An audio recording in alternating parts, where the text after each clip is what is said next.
What is pressure? Force acting on a unit area of surface is known as pressure. We denote pressure as P, force as F, and area as A. So the formula of pressure is force upon area. Thus, pressure is inversely proportional to area. As we know that when area decreases, the pressure increases, and when area gets increased, the pressure gets decreased. So let us understand this with an activity. So here we are representing an activity that shows how pressure affects area. Example, if we insert an iron nail into a plywood, its pointed part can easily insert it to the plywood, but its blunt part can't. Do you know why this happens? This is so because the pointed part have lesser area, so pressure is high. On the other hand, the blunt part have higher area, so pressure is lesser. Let's see this activity.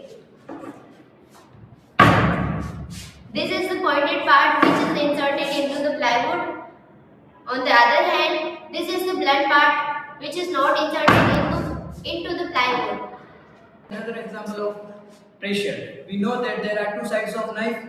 One is blunt and second is sharp. The sharp side of knife have a less area, so pressure will be larger and we cut vegetable easily. The blunt side of knife have a larger area, so pressure will be less and we can't cut vegetable easily. I will represent this activity with the help of my classmates. This is the sharper part of knife. This is the blunt part of knife. One more example of pressure in India. Do you know the tire of truck are made wide and the tire of car and bikes are not so wide? The area of truck tire is large, so that the pressure exerted by tire on road is less. When we take less area of disposal cup and apply pressure on it, it was flaccid. But when we take large area and apply the pressure, as we see, there is no effect on the disposal cups.